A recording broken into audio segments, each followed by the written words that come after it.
जय हिंद साथियों स्वागत करता हूं आप सभी का अपने यूट्यूब चैनल पर। साथियों, आज इस वीडियो में मैं आपके लिए आरपीएफ परीक्षा के लिए जीके जीएस के महत्वपूर्ण गोल्डन क्वेश्चन लेकर आया हूं। आज के सभी क्वेश्चन सेलेक्टेड इंपॉर्टेंट और महत्वपूर्ण क्वेश्चन होने वाले हैं जो आपको सीधे आपकी परीक्षा में देखने को मिलेंगे।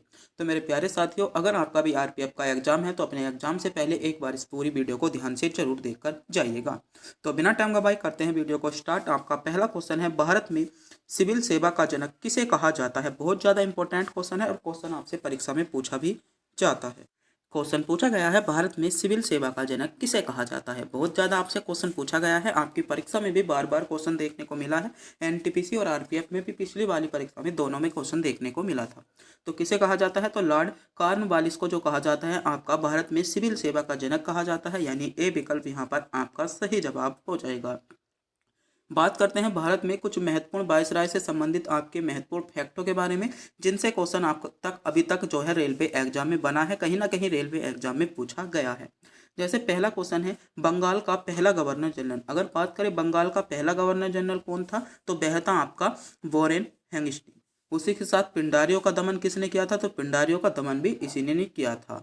और बहुत ज़्यादा क्वेश्चन पूछा जाता है, बंगाल में द्वैत शासन का प्रारंभ, यानी बंगाल में जो द्वैत शासन लगा था वह उस टाइम पर जो है भारत का वायसराय कौन था, तो लॉर्ड आपका क्लाइव था। आपको ध्यान रखना है। बात करें बंगाल में आपका स्थायी बंदोबस्त, तो आपका लॉर्ड कॉर्नवालिस हो जाएगा। भारत में आपका सिविल सेवा का जनक किसे कहा जाता है, कॉर्नवालिस को ही कहा जाता है। बात करते हैं भारत का अंतिम गवर्नर जनरल, जो कि आपसे आरपीएफ परीक्षा 2000 आपका जो पिछला वाला एग्जाम हुआ था उसमें क्वेश्चन पूछा गया था, और 2000 आपका एनटीपीसी 21 में क्वेश्चन पूछा गया था कि भारत का अंतिम गवर्नर जोन है, तो लॉर्ड कैनिंग हो जाएगा। बात करें भारत का प्रथम वायसराय या भारत का जर्नल ही प्रथम वायसराय कौन हो जाएगा, लॉर्ड कैनिंग हो जाता है। आप बात करते हैं स्वतंत्र भारत का प्रथम गवर्नर जनरल, लॉर्ड माउंटबेटन हो जाएगा। बंगाल में आपका विभाजन, बंगाल का विभाजन भी बहुत ज़्यादा पूछा जाता है, लॉर्ड कर्जन हो जाएगा। रेलवे बोर्ड का गठन भी आपका रेल कर्जन ने किया था, आपको पता होना चाहिए क्योंकि ये भी क्वेश्चन आपसे पूछे गए हैं और कहीं ना कहीं आपकी परीक्षा के लिए इंपॉर्टेंट होने वाले हैं। अगला क्वेश्चन है, भारतीय संविधान का मूल हस्त आपका लिखित संस्करण किसने लिखा। तो क्वेश्चन पूछा गया है, मूल हस्तलिखित संस्करण आपका भारतीय संविधान का किसने लिखा, तो ये जो लिखा था आपका प्रेम बिहारी नारायण रायजादा ने। किसने लिखा था, प्रेम बिहारी नारायण रायजादा ने लिखा था, यानी डी विकल्प यहाँ पर आपका करेक्ट जवाब होगा। जिन बच्चों ने विकल्प डी चुना है बिल्कुल सही चुना है, डी विकल्प इसमें आपका सही जवाब बन जाता है। बात करते हैं भारतीय संविधान से रिलेटेड कुछ इंपॉर्टेंट फैक्ट के बारे में, जहां से क्वेश्चन आपसे अभी तक पूछे गए हैं। बात करते हैं संविधान के हर पन्ने पर किसका नाम लिखा है, तो प्रेम बिहारी आपका नारायण रायजादा, प्रेम बिहारी नारायण रायजादा का नाम भारतीय संविधान के हर पन्ने पर लिखा है। बात करते हैं संविधान पर हस्ताक्षर करने वाला पहला व्यक्ति कौन था, तो मेरे प्यारे साथियों, संविधान पर हस्ताक्षर करने वाला पहला व्यक्ति पंडित जवाहरलाल नेहरू थे। बात करते हैं संविधान में कुल कितने पन्ने थे, आपसे क्वेश्चन पूछा गया है संविधान में कुल कितने पन्ने थे, तो संविधान में कुल पन्नों की बात करें तो 251 पेज, संविधान में कुल 251 पेज थे, आपको ध्यान रखना है। बात करते हैं भारत में आपके भारत के असली यानी संविधान के असली रचयिता कौन है, संविधान के जो असली रचयिता है वे कौन है, तो आपके भारत रत्न आपका बाबा साहेब डॉक्टर भीमराव अंबेडकर जो है भारतीय संविधान के असली रचयिता माने जाते हैं। बात करते हैं संविधान लिखने में आपके 6 महीने लगे थे और इसमें कुल कितनी आपकी 432 नींव इसमें खर्च हो गई थी। इनके बारे में भी पता होना चाहिए कि कितनी नींव खर्च हुई थी, तो 432 नींव आपकी खर्च हो गई थी। बात करते हैं संविधान से के पहले आपका फोटो किसका है, यानी संविधान का जो पहला पृष्ठ है उस पर किसका फोटो बना है, तो उस पर जो बना है आपका सिया राम का फोटो बना है, यानी आपका श्री राम इसमें की तस्वीर बनी है। बात करते हैं भारतीय संविधान का राजा किसे कहा जाता है, तो भारतीय संविधान का राजा जो कहा जाता है डॉक्टर भीमराव अंबेडकर को ही भारतीय संविधान का राजा कहा जाता है। बात करते हैं भारतीय संविधान की जो मूल कॉपी थी उसमें वजन आपसे पूछा गया है, तो भारतीय संविधान का जो मूल कॉपी का वजन था वह आपका 13 मिल जाता है, कहीं कहीं पर आपका 14 किलोग्राम मिल जाता है, मगर करेक्ट जो माना गया है 13 किलोग्राम माना गया है। बात करते हैं भारत के संविधान को किसने सजाया था, तो भारतीय संविधान को सजाया किसने था, तो नंदलाल बोस, नंदलाल बोस और आपका बेहर आपका राम मनोहर आपका सिन्हा ने जो था भारतीय संविधान को सजाया था। बात करते हैं भारतीय संविधान की पुस्तक कहाँ पर है, तो भारत की संसद की लाइब्रेरी में जो है भारतीय संविधान की पुस्तक रखी है, आपको इसके बारे में पता होना चाहिए क्योंकि यहाँ से भी डिफरेंस प्रकार के क्वेश्चन आपसे बने थे। अगला क्वेश्चन देखते हैं। अगला क्वेश्चन है, निम्नलिखित में से कौन सी पुस्तक बाणभट्ट द्वारा लिखित है। आपसे क्वेश्चन पूछा गया है कि बाणभट्ट द्वारा लिखित पुस्तक। तो मेरे प्यारे साथियों, बाणभट्ट द्वारा जो लिखित पुस्तक है वह है आपकी हरिश्चरित्रम। आपको ध्यान रखना है, यानी बी विकल्प इसमें आपका सही जवाब होगा जिन बच्चों ने विकल्प बी को चुना है। बात करते हैं कुछ महत्वपूर्ण पुस्तक और उनसे संबंधित आपके लेखकों के बारे में, जहां से क्वेश्चन आपसे अभी तक रेलवे एग्जाम में पूछा गया है। पहला है आपका अकबरनामा। बात करें तो अकबरनामा के लेखक कौन है, तो अबुल फजल आपके अकबरनामा के लेखक हैं। अगला बात करते हैं आप महाभाष्य। तो महाभाष्य के अगर लेखक की बात करें तो महाभाष्य के लेखक कौन हो जाएंगे, महाभाष्य के लेखक आपके पतंजलि हो जाते हैं। मालविका गीमित्रम इसके लेखक कौन है, तो आपके इसके कालिदास हो जाएंगे। यहीं पर बात कर ले मेघदूत की, तो मेघदूत के लेखक जो हो जाते हैं आपके कालिदास ही हो जाते हैं। अगली रचना है आपकी अष्टाध्यायी, बहुत ज्यादा पूछी जाती है। अष्टाध्यायी के लेखक आपके कौन है, पाणिनि है। और वहीं पर पंच आपकी तंत्र की बात करें तो विष्णु शर्मा आपके पंचतंत्र के लेखक हैं। अगला है आपका रामायण। रामायण की बात करें तो रामायण के लेखक कौन हो जाएंगे, वाल्मीकि हो जाएंगे। और उसी के साथ साथ हम यहाँ पर बात कर ले मुद्रा राक्षस की, तो मुद्रा राक्षस के जो लेखक हैं वे भी आपके विशाखदत्त हो जाते हैं। अगली रचना है आपकी महाभाष्य। तो महाभाष्य के लेखक आपके वेद व्यास हैं। और उसी के साथ साथ बात करते हैं हम किसकी, सॉरी, महाभारत। महाभारत के लेखक वेद व्यास और गीत गोविंद के लेखक कौन हो जाएंगे, जयदेव हो जाते हैं। ये भी आपसे कई बार रचना पूछी गई है। अगला है आपका अर्थशास्त्र। तो अर्थशास्त्र के लेखक जो है आपके चाणक्य है। और भरत संहिता की बात करें तो ब्रह्महीन है। कामसूत्र बादशाहन बहुत ज्यादा पूछी जाती है, सूर्य सिद्धांतम आर्यभट्ट हो जाएगा। नाट्य शास्त्र के कौन हो जाता है, भरतमुनि। और बुद्ध चरित्र के आपके अश्वघोष हो जाते हैं। तो ये कुछ आपकी महत्वपूर्ण पुस्तक दी गई हैं। यहाँ से अक्सर आपको आपकी परीक्षा में क्वेश्चन देखने को मिलता है। आपको इनके बारे में पता होना चाहिए, क्योंकि प्रत्येक पुस्तक आपके लिए इंपॉर्टेंट है, जो कहीं ना कहीं रेलवे एग्जाम में पूछी गई है। अगला क्वेश्चन है, निम्नलिखित में से किस विटामिन की कमी से बच्चों में सूखा रोग होता है। तो बच्चों में जो सूखा रोग होता है विटामिन डी की कमी के कारण से होता है, आप सभी को पता होगा। बात करते हैं विटामिन के रासायनिक नाम और उनसे संबंधित रोगों के बारे में, क्योंकि यहाँ से क्वेश्चन आपको एक क्वेश्चन जरूर पूछा जाता है। आपको इन रोगों के बारे में या आपको इनके बारे में पता होना चाहिए।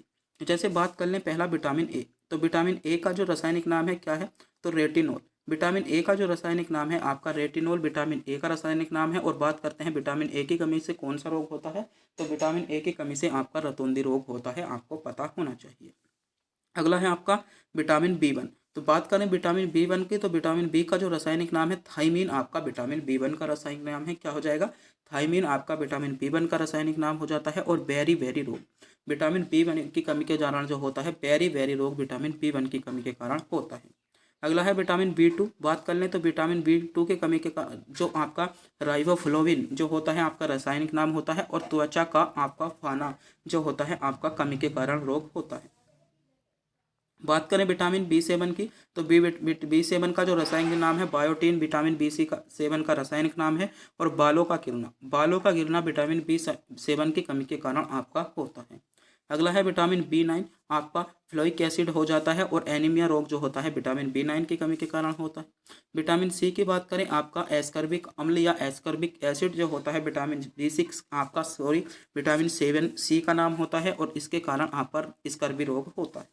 बात करें विटामिन डी की, तो विटामिन डी का जो नाम है आपका केलिसफेरोल है। और आपका रिकेट्स या बच्चों में सूखा रोग होता है। बात करते हैं विटामिन ई की, तो आपका टोइकोफेरोल विटामिन ई का रासायनिक नाम है। और जनन शक्ति का क्षय होना विटामिन आपकी कमी के कारण होता है। विटामिन के आपका फ्लो आपका क्यूवेनिन होता है। और आपका रक्त का थक्का जो ना बनना, यानी रक्त का थक्का न बनना आपका विटामिन के का ही कमी के कारण होता है।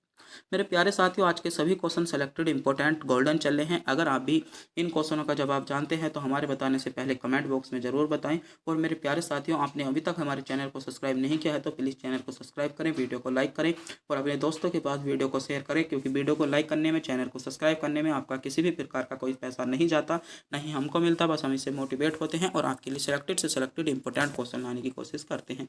तो प्लीज़ मेरे प्यारे चारों साथियों, चैनल को सब्सक्राइब करना बनता है। देखते हैं अगला क्वेश्चन। अगला क्वेश्चन है, बोडो डोगरी संथाली और मैथिली किस संविधान में अनुसूचित में शामिल की गई थी। यानी क्वेश्चन पूछा गया है किस संविधान संशोधन। क्वेश्चन पूछा जा रहा है बोडो डोगरी, आपकी मैथिली और आपकी जो थी संथाली जो भाषा थी, आपके संविधान संशोधन, यानी किस संविधान संशोधन द्वारा में अनुसूची यानी 8वीं अनुसूची में आपका शामिल किया गया था। तो कौन सा संविधान संशोधन था, तो इनको जो किया गया था आपका 42वें संविधान संशोधन 2004 में।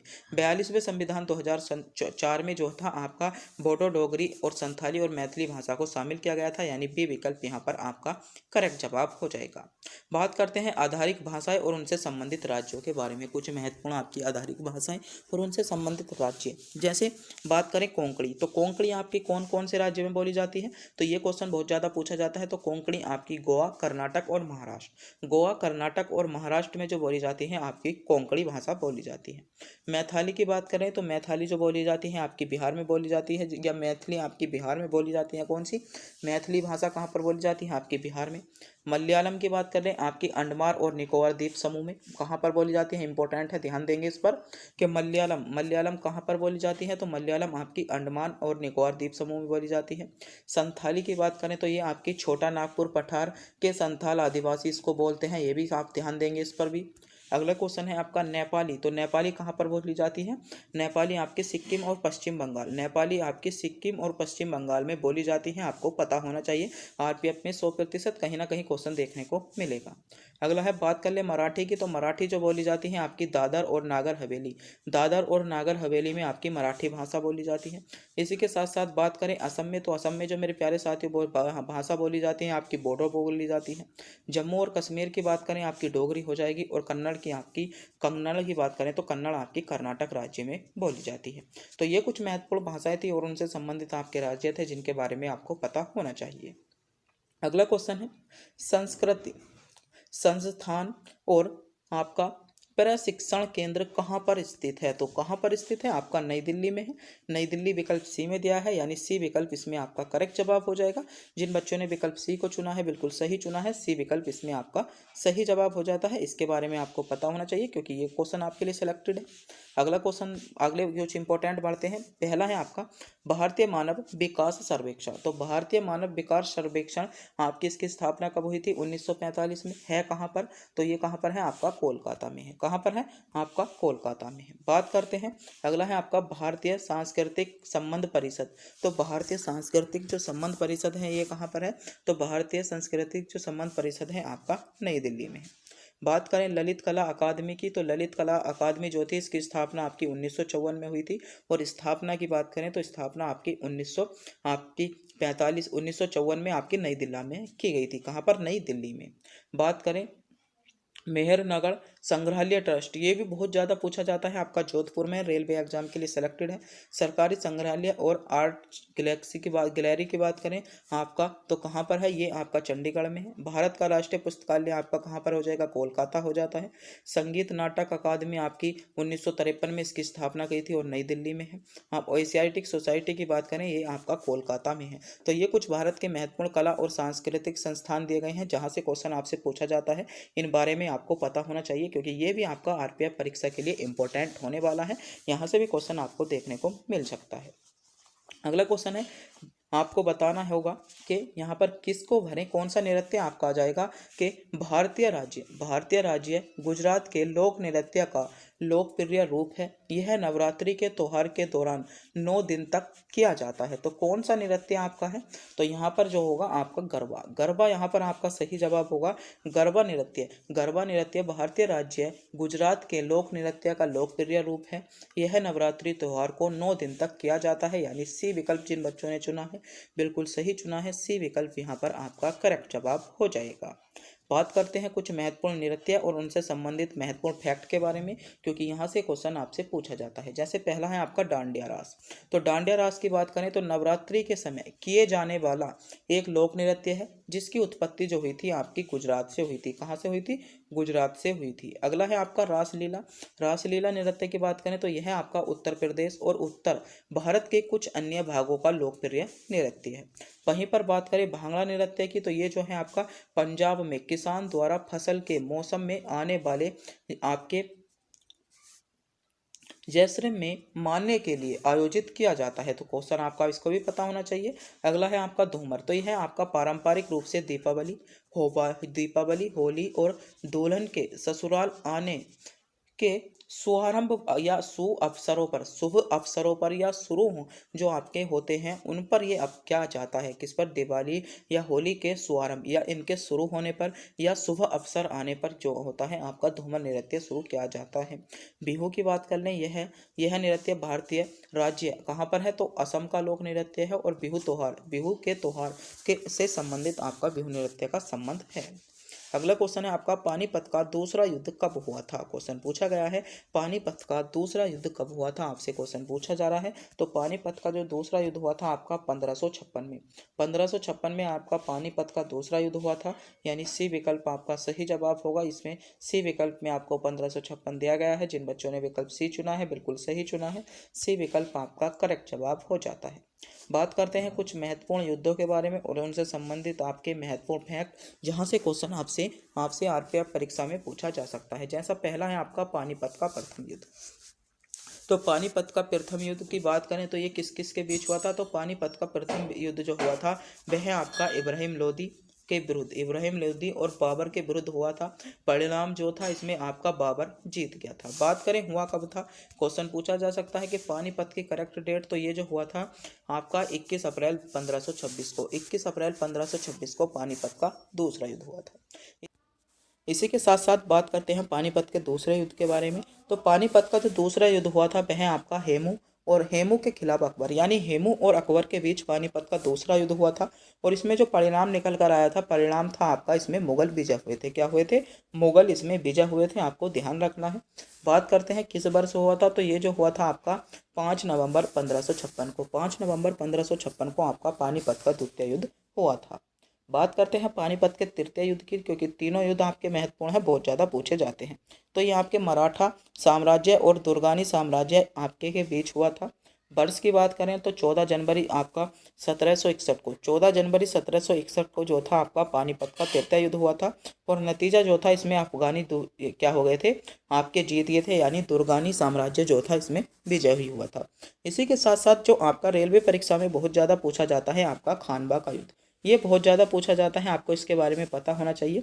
खानवा का युद्ध जो हुआ था राणा सांगा के विरुद्ध बाबर के बीच हुआ था। और स्थान कौन सा था? तो खानवा राजस्थान में ये युद्ध हुआ था। बात करते हैं कब हुआ था, तो 16 मार्च 1527 को आपका खानवा का युद्ध हुआ था। इसके बारे में आपको पता होना चाहिए, क्योंकि यहाँ से भी अक्सर आपसे क्वेश्चन पूछा गया है। तो बढ़ते हैं अगले क्वेश्चन पर। अगला क्वेश्चन आपके लिए आरपीएफ के लिए क्या इंपॉर्टेंट है। अगला क्वेश्चन है, सर्वोच्च न्यायालय से परामर्श करने की राष्ट्रपति की शक्ति है, यानी कौन से आर्टिकल में आपकी निहित है? तो ये शक्ति जो है आपकी आर्टिकल 143 में निहित है, आपको पता होना चाहिए। यानी जिन बच्चों ने आर्टिकल 43 विकल्प ए को चुना है बिल्कुल सही चुना है, ए विकल्प इसमें आपका करेक्ट जवाब हो जाता है। बात करते हैं कुछ महत्वपूर्ण संबंधित अनुच्छेदों के बारे में, जहां से क्वेश्चन आपसे पूछा जा सकता है और आपके लिए इंपॉर्टेंट भी हो जाता है। जैसे पहला अनुच्छेद है आपका अनुच्छेद 214। तो अनुच्छेद 214 में क्या गया है, तो राज्यों के लिए आपका उच्च न्यायालय, यानी राज्यों के लिए एक हाई कोर्ट होगा। ये किस में कहा गया है, तो राज्यों के लिए एक हाई कोर्ट होगा, ये आपका अनुच्छेद 214 में कहा गया है। बात करते हैं अनुच्छेद 124 की। तो अनुच्छेद 124 में जो है सर्वोच्च न्यायालय की स्थापना और गठन, यानी सुप्रीम कोर्ट का आपका गठन और स्थापना के बारे में जो कहा गया है आपका अनुच्छेद 124 में कहा गया है। अनुच्छेद 137 की बात करें तो सर्वोच्च न्यायालय द्वारा आपके निर्णय और आदेशों की समीक्षा आपकी जो गई है 137 में है। 143 की बात करें तो आपका परामर्श करने की राष्ट्रपति से शक्ति जो है 143 में है। यहीं पर 148 की बात करें तो भारत के नियंत्रक और महालेखा परीक्षक जो हैं आपके 148 में है। बात करते हैं अनुच्छेद 155 की। तो 155 में आपका राज्यों की नियुक्ति, किसकी? राज्यपालों की नियुक्ति, 155 में क्या कहा गया है, तो 155 में आपका अनुच्छेद 155 में राज्यपालों की नियुक्ति दी गई है। 139 की बात करते हैं तो अनुच्छेद 139 में तो दिया है केंद्र शासित प्रदेशों का प्रशासन। अगला अनुच्छेद है अनुच्छेद आपका 243। तो अनुच्छेद अगर हम 243 की बात करते हैं तो केंद्र शासित आपका प्रदेशों का प्रशासन, केंद्र शासित प्रदेशों का प्रशासन आपका अनुच्छेद 200 आपका 39 में दिया गया है। उसी के साथ साथ अगला अनुच्छेद है 226। तो कुछ रेट जारी करने के लिए आपका उच्च न्यायालय की शक्ति जो है आपकी 226 में विवरण है। 241 की बात करें तो केंद्र शासित प्रदेशों के लिए आपका एक उच्च न्यायालय यानी हाई कोर्ट होगा, ये आपका 241 में कहा गया है। अगला है आपका वंशानुगत विषयों से संबंधित का अध्ययन कहलाता है। यानी क्या कहा जाता है। तो अध्ययन में आपसे पूछा गया है कि वंशानुगत जो विषय का आपका संबंधित अध्ययन होता है उसे हम क्या कहते हैं। तो उसे जो कहते हैं हम जेनेटिक्स कहते हैं। आपको पता होना चाहिए जेनेटिक्स, या आपकी आनुवांशिकी भी कहीं पर मिल जाता है। तो जेनेटिक्स आपको ए विकल्प में दिया गया है, यानी ए विकल्प यहाँ पर आपका सही जवाब होगा। जिन बच्चों ने विकल्प ए को चुना है बिल्कुल सही चुना है, ए विकल्प आपका करेक्ट जवाब हो जाता है। बात करते हैं आपकी जीव विज्ञान की कुछ विभिन्न शाखाओं के बारे में जिनसे क्वेश्चन आपसे पूछा जा सकता है। जैसे पहला क्वेश्चन है आपका हड्डियों का अध्ययन। तो हड्डियों को अध्ययन को क्या कहा जाता है। तो ओस्टियोलॉजी जो कहा जाता है आपका हड्डियों का अध्ययन कहला जाता है। मिट्टी के अध्ययन की बात करें तो पेंडोलॉजी क्या कहा जाता है। मिट्टी का अध्ययन आपका पेंडोलॉजी कहा जाता है। आपका यूरेनिसी सिस्टम का अध्ययन बहुत ज़्यादा पूछा जाता है, 2021 एनटीपीसी में पूछा गया था, आपका यूरोलॉजी कहा जाता है। इसी के साथ साथ बात करें विषाणुओं का अध्ययन। तो विषाणुओं का अध्ययन जो कहा जाता है आपका वायरोलॉजी जो कहा जाता है आपका विषाणुओं का अधिक अध्ययन कहा जाता है। अगला है आपका पृथ्वी की संरचना का अध्ययन, आपका जियोलॉजी कहलाता है। गुर्दे से संबंधित अध्ययन जो कहा जाता है आपका नेफ्रोलॉजी कहा जाता है, यानी गुर्दों का जो अध्ययन करते हैं हम उसे नेफ्रोलॉजी कहा जाता है। पक्षियों का अध्ययन जो कहा जाता है आपका ऑर्निथोलॉजी कहा जाता है। जीवाश्मों का अध्ययन की बात करें तो पैलियोटोलॉजी आपका कहलाता है। कीटों का अध्ययन बात करें तो एंटोमोलॉजी आपका कीटों का अध्ययन कहला जाता है। तो भी आपका जो है विज्ञान की कुछ महत्वपूर्ण शाखा दी गई हैं जिनका अध्ययन के बारे में आपको दिया गया है, क्योंकि यहाँ से क्वेश्चन आपको ये क्वेश्चन सभी ऐसे हैं जो कहीं ना कहीं आपसे रेलवे एग्जाम में पूछे गए हैं और कुछ महत्वपूर्ण है, क्योंकि ये कहीं ना कहीं आपसे ऐसे हैं जो अभी तक लगभग 2010 से और 2024 तक अभी तक क्वेश्चन रिपीट हुए हैं, या ऐसे आपके अध्ययन से संबंधित क्वेश्चन पूछे गए हैं। ये सभी ना सभी आपके किसी न किसी शिफ्ट में किसी न किसी पेपर में आपके महत्वपूर्ण अध्ययन थे। अगला क्वेश्चन है मैंगीफेरा इंडिका किस पदार्थ का रासायनिक नाम है। तो ये जो है आपका किसका है, मैंगी। तो आपको ध्यान आ रहा है मैंगी यानी मैंगो किसे कहा जाता है, आम को, यानी बी विकल्प यहाँ पर आपका सही जवाब होगा। अगला क्वेश्चन है भारत में रजत क्रांति के जनक किसे माना गया है। तो बात करें भारत में रजत क्रांति के जनक की तो इंदिरा गांधी को जो माना गया है भारत में रजत क्रांति का जनक माना गया है, यानी पहला ही विकल्प यहाँ पर आपका सही जवाब हो जाएगा। जिन बच्चों ने विकल्प पहले को चुना है बिल्कुल सही चुना है, फर्स्ट विकल्प यहाँ पर आपका करेक्ट जवाब बन जाता है। बात करते हैं कुछ महत्वपूर्ण क्रांति और उनके जनकों के बारे में। जैसे पहला है आपका भारतीय श्वेत क्रांति का जनक किसे कहा जाता है। अगला है आपका आधुनिक भारत का जनक किसे कहा जाता है, जैसे राजा राम मोहन राय हो जाएगा। अगला है आपका भारतीय परमाणु कार्यक्रम का जनक आपका कौन हो जाता है, होमो सी जे भाभा हो जाएगा। भारतीय अंतरिक्ष कार्यक्रम के जनक आपका विक्रम साराभाई हो जाएगा। आधुनिक भारतीय कला का जनक की बात करें तो राजा राजीव आपका वर्मा हो जाता है। भारत में हरित क्रांति का जनक की बात करें तो एम.एस. स्वामीनाथन हो जाता है। बात कर लेते हैं नीली की तो नीली का बात करें तो क्या हो जाएगा आपका अरुण कृष्णा हो जाएगा। पीली की बात करें तो सिमित आपका पित्रोदा हो जाता है। लाल की बात करें तो विशाल आपका तिवारी हो जाता है। तो ये कुछ आपके महत्वपूर्ण क्रांतियां हैं और उनसे संबंधित आपके जनक हैं जिनके बारे में आपको पता होना चाहिए, क्योंकि यही क्वेश्चन भी आपसे आपकी परीक्षा में पूछा गया था और ट्रेंडिंग टॉपिक है, आपको पता होना चाहिए। यहाँ से भी क्वेश्चन आपसे पूछा जाने लगा है, आपको पता होना चाहिए, खुल के हम नहीं बता सकते। अगला क्वेश्चन है चमा युंगडुंग ग्लेशियर हिमालय से किस नदी का उद्गम होता है। तो किस नदी का उद्गम होता है, तो यहाँ से जो होता है आपका ब्रह्मपुत्र नदी का उद्गम होता है। आपको ध्यान रखना है ब्रह्मपुत्र नदी ए विकल्प के साथ आपका करेक्ट जवाब हो जाएगा। बात करते हैं विश्व की कुछ महत्वपूर्ण नदियों के बारे में और जिनके उद्गम क्षेत्रों के बारे में, जहाँ से क्वेश्चन आपसे अभी तक आपसे रेलवे एग्जाम में पूछा गया है। जैसा पहला आपके नील नदी, तो नील नदी का जो होता है आपका विक्टोरिया झील से आपका नील नदी का उद्गम होता है। बात करते हैं मिसिसिपी झील जो है मिसिसिपी नदी जो है इसका उद्गम कहाँ से होता है, तो इटासा का झील आपका मिनेसोटा से इसका आपका उद्गम होता है। वीरांगना की बात करें तो ग्लेशियर फेड झील पेरू से आपका इसका उद्गम होता है। आपकी हुआंग हे की बात करें तो कुनलन पर्वत का पूर्व भाग या पश्चिमी चीन से आपका उद्गम होता है। जायरे की बात करें तो या कांगो नदी की बात करें तो इसका उद्गम आप देख सकते हो आपका लाबा और लुपुला नदी के संगम से, या कांगो में क्या होता है आपका इसका उद्गम होता है। ये कुछ सभी ऐसी महत्वपूर्ण नदी हैं जो कहीं ना कहीं आपसे एग्जाम में पूछी गई हैं। और अगला है आपका यूंगकोन, कहाँ है यूंगकोन, तो आपका लुइस और पेलिन नदी के जनसंघ से जो होता है आपका उद्गम होता है। हेलोंगी या अमूर की बात करें तो आपका सिलाका रूस से उद्गम हो जाएगा। चांगजियांग की बात करें तो आपका तिब्बत पठार यानी चीन से होता है। मैकेंजी का कहाँ से हो जाएगा, तो फिनले नदी मैकेंजी से आपका उद्गम होता है। तो ये आपके महत्वपूर्ण उद्गम स्थल दिए गए हैं। अगर आप इसका पीडीएफ पाना चाहते हो तो पीडीएफ का लिंक आपको वीडियो के डिस्क्रिप्शन में दिया गया है, वहाँ से जाकर आप पीडीएफ डाउनलोड कर सकते हो, वरना इसका स्क्रीनशॉट भी ले सकते हो। अगला क्वेश्चन है संयुक्त राष्ट्र शिक्षा। संयुक्त राष्ट्र शिक्षा वैज्ञानिक और सांस्कृतिक संगठन का मुख्यालय कहाँ पर है, तो इसका मुख्यालय जो है आपका पेरिस फ्रांस में है। पेरिस फ्रांस ए विकल्प के साथ आपका सही जवाब है। जिन बच्चों ने विकल्प ए चुना है बिल्कुल सही चुना है, ए विकल्प इसमें आपका करेक्ट जवाब हो जाता है। बात करते हैं कुछ महत्वपूर्ण संगठनों के बारे में और उनसे संबंधित आपके क्षेत्र के बारे में। जैसा पहला है आपका राष्ट्र के राष्ट्रमंडल, तो राष्ट्र के राष्ट्रमंडल का जो आपका मुख्यालय है आपका लंदन यूके में। दक्षिण एशियाई क्षेत्र सहयोग संगठन की बात करें, इसका मुख्यालय आपका काठमांडू नेपाल हो जाता है। उत्तर अटलांटिक जनसंगठन संगठन यानी नोटा, तो नोटा का NATO नोटा का जो आपका मुख्यालय आपका ब्रुसेल्स बेल्जियम हो जाएगा।